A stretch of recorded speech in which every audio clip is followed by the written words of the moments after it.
everything I touched in my life became miserable because I was taking control of my life again. And as I looked back at the last time I had control in my life, Matt, you remember? You remember what I looked like? Wasn't no good, y'all. Eric, you remember when I had control of my life last time? 120 pound dripping wet. I started remembering those things. If you want to have some good things in your life,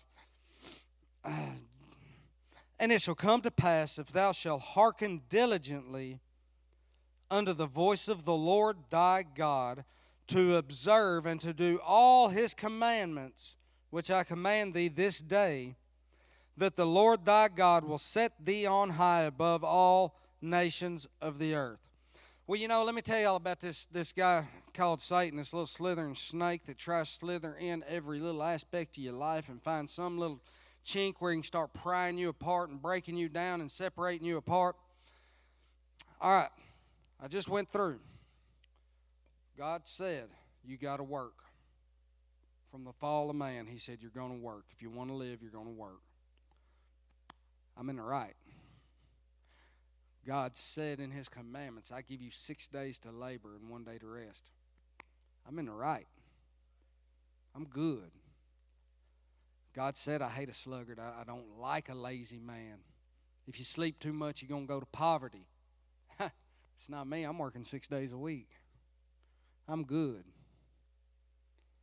So what did that slithering little snaky serpent do? He slid into my life and took my direction of my eyes away from the one and only living God, and he directed me to this paper bill with some dude's face on it that I don't even know. And it's totally started just rocking my world. I was irritable. I couldn't do what I was called to do.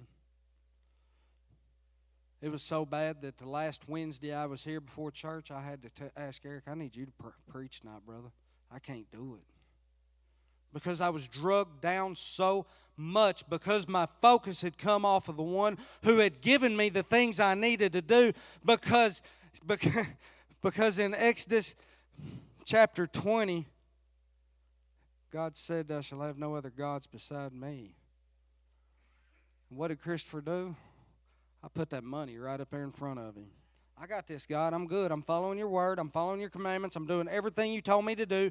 I'm in the right. There's nothing wrong with the life I'm living. I'm not lazy. I'm working 6 days a week. I'm giving my family everything they need, and it's you that supplied it in the first place. Why am I in your way? Why am I in your way? So what should I have done? I should have worked wholeheartedly unto the Lord. What does that mean? That means I'm going to do what I have to do as a Christian. That means when I show up on the job site, the man that's signing the check, if he asks me to go scoop poop, I'm going to go scoop poop, and I'm going to smile and sing while I do it. I'm not going to say, yeah, I'll do it, and stomp off and go do it anyway, because that's what I was doing. Doing a job I loved, and I hated every day of it. Why did I hate every day of it? Because I had removed God from his throne and put a dollar bill in his place. It was that easy. He said, work wholeheartedly. It's about your heart. Where's your heart? My heart was picking up an extra day of work for money. Not picking up an extra day of work because I cried out to God and said, we need more money. And he said, go. It's in the right. Was I in the right working an extra day? Absolutely. Was my heart right for it? Absolutely not. My heart was in a place to drag me straight to the pits of hell. Because I had removed my focus over the one that had supplied the job in the first place. I don't know how many of y'all in here know it. A lot of you do. There's some new ones in here. Literally done telephone work all my life. My dad's an engineer. If Jay Jackson was here tonight, he could tell you, everywhere he goes working telephone work, he mentions the name Tully, and people ask how we're doing. Before I got to this program, I could not find a job doing telephone work. No one would hire me. Walk in the door, they'd hug me and tell me, no, you got to go. God supplied the work that is set before me, and instead of praising Him in the way I worked, I praised money.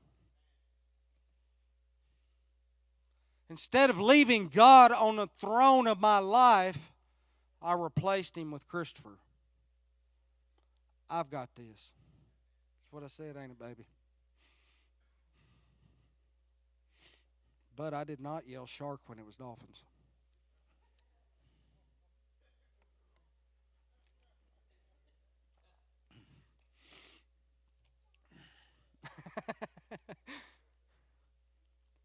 Y'all, I didn't realize how important this was until God started giving me this word. If you keep my commandments, I will set you above all the nations of the earth.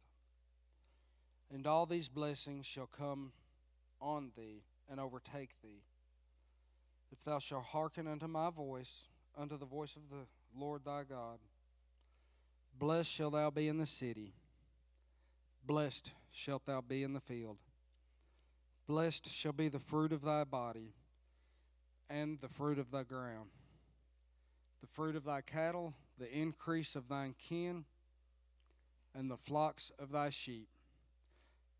Blessed shall be thy baskets and thy store. Blessed shalt thou be when thou comest in, and blessed shalt thou be when thou goest out. The Lord shall cause thine enemies that rise up against thee to be smitten before thy face. They shall come out against thee one way, and flee before thee 7 ways. Let me tell y'all something. When that little snake, Satan, started trying to slither in, if I'd have kept my focus on God, instead of starting to look at the money and what I could do, y'all know what the enemy would have been able to do? What old Satan would have been able to do? It just told us. He's going to flee 7 different ways because he can't stand against the Lion of the tribe of Judah.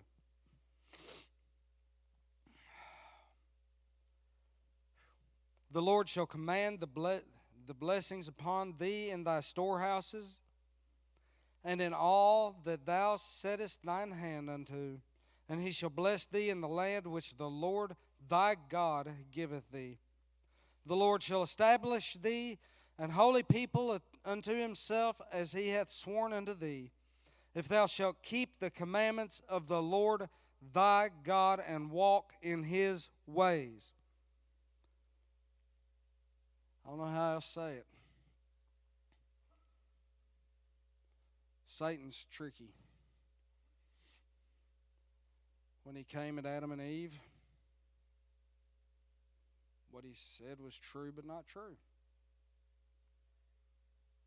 When he came at Jesus, what he said was true but not true. When he came at me on this, I gave y'all the evidence that was in the Bible. What he said was true, but it wasn't true.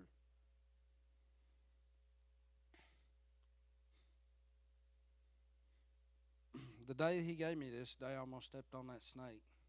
Brother Chip said, yep, he tried slithering in, didn't he? He had slithered in, and I didn't recognize it because I took my focus off of God. He just told me that my storehouses would be full.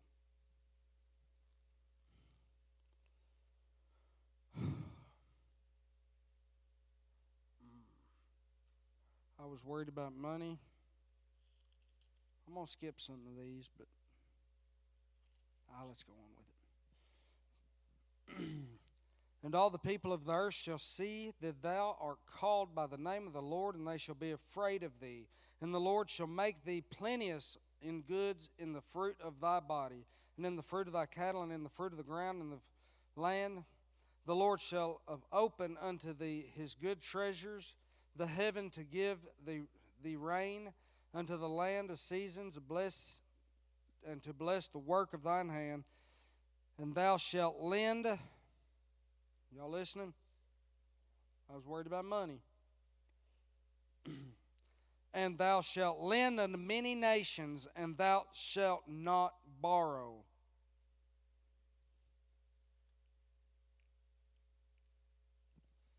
If we will learn to apply God's Word to our lives, understand the commandments of God,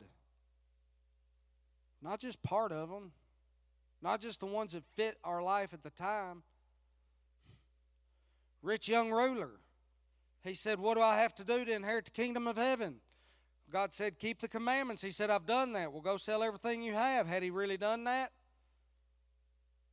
Had I really done that? Did the rich young ruler not already make something a God above God?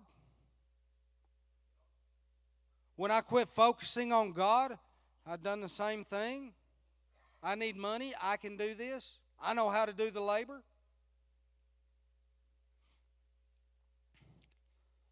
So that day, as I was standing on that sandbar, and God hit me with that, He'd already hit me with this, but it hadn't hit home till that day.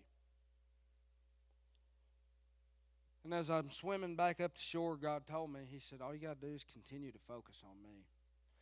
He said, I reign on the just and the unjust. You got the money you were looking for. I'm not saying He called me unjust, but He said, you got the money you were looking for.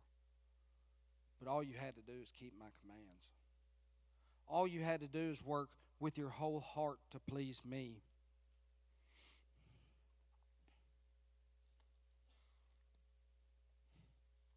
I got one more here. Malachi chapter 3 verse 10. And this just because this is what fit me.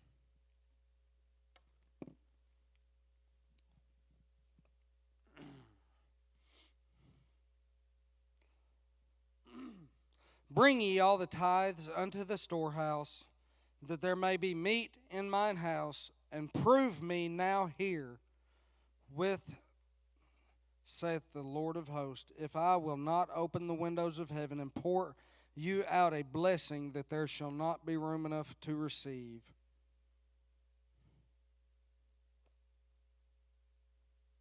I was worried about money.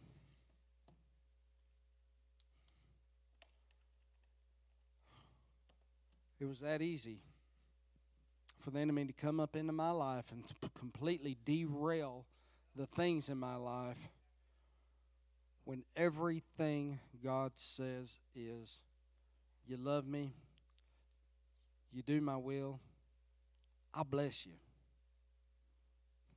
Plain and simple. It's not just money, y'all. Guys in the program, new guys in the program, I graduated the program 4 years ago. Something like that. I don't know. It's been a minute now. Just spent 10 days in Florida. Brad, Florida. A life that we never really imagined was possible. It's not because of anything me and him did. I'm too stupid to do anything good in my life. Tyler knows. He's seen. I'm too stupid. I trusted in God. That quick, my trust fell back to me. If you bow your heads.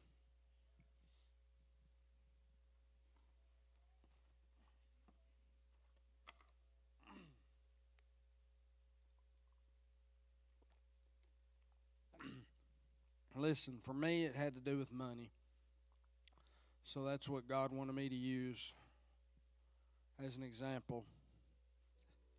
It doesn't have to be money. It can be anything. You can put your wife before Him. You can put your kids before Him. But He says, just trust in me. When it comes to restoration, He said He will